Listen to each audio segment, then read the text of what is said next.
portrayed them, and they fought and won that mandate, which was a great victory for democracy. And we look up to the national level where, let's say the Hausa people who were on top of the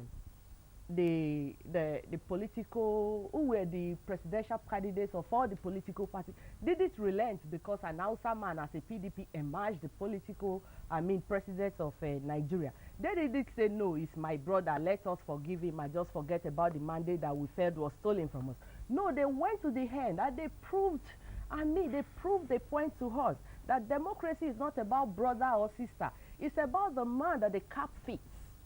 So whether Atiku is there as a brother to Yaradua or Buhari is there as a family friend to Yaradua, they didn't care. They said democracy is what they were protecting, and they believed that they were cheated, and they fought. And we saw the beauty of them all. It affected a lot of things. It adjusted a lot of things for us, especially in the judiciary realm of the country. A lot of things were, laid the way they ought to be. And these are the beauty of democracy, and we've all seen it, and it's good. All right, so that's very, very remarkable comment there, I must say. Looking at democracy within the world global context and the Nigerian context and the Edo State context, I mustn't forget that at all. Now, let me come to you, to Patrick Iholo. 2008 politically.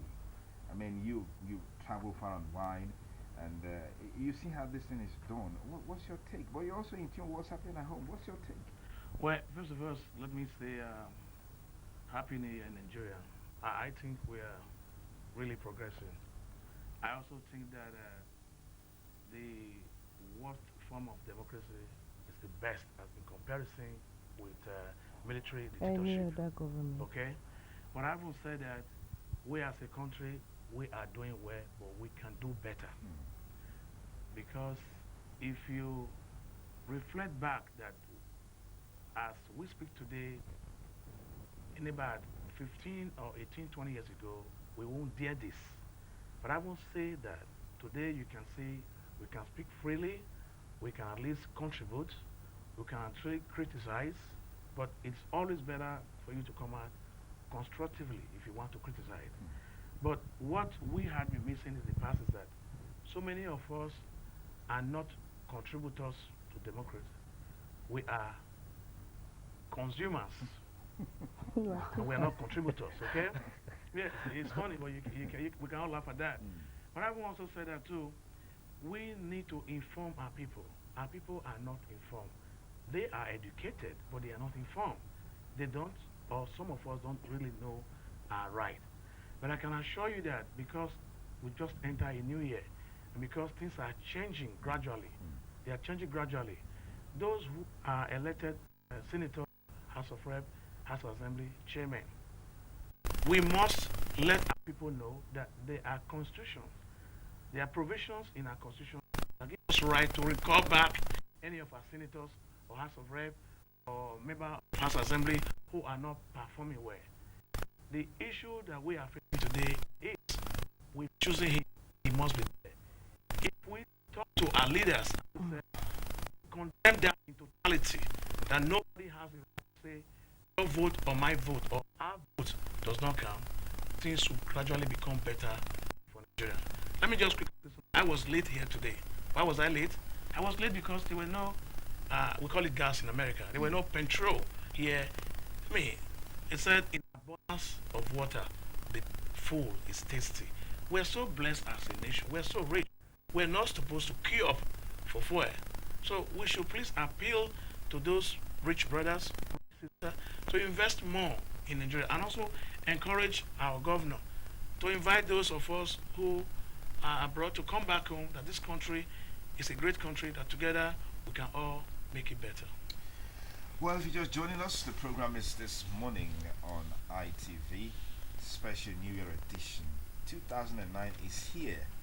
What do we do with it is another kettle of fish. And part of how we should do what we need to do to make 2009 a remarkable one is what we're discussing here. Yes, the challenges have been there. Yes. The Niger Delta question, unemployment, the past sector situation, the terrible nature of infrastructures, particularly road.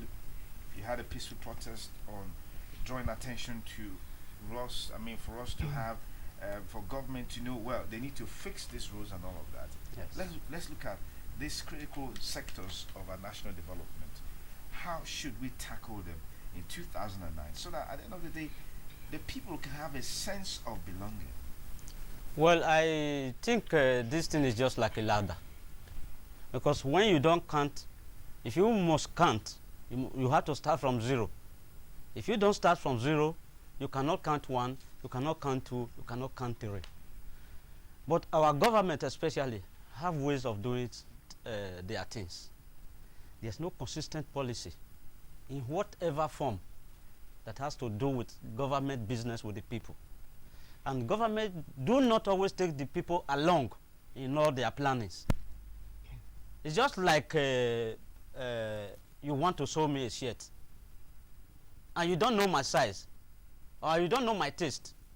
You just go ahead, you say, so far it is a shirt, and you sew it for me.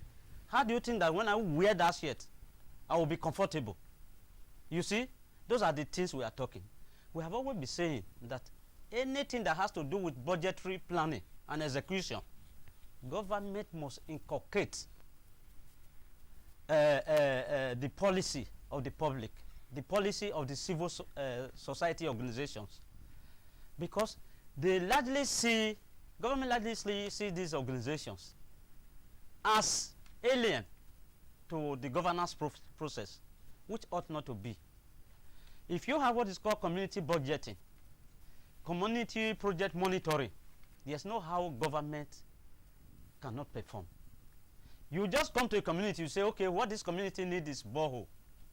And you say what you want to provide them is what they call a solar energy borehole.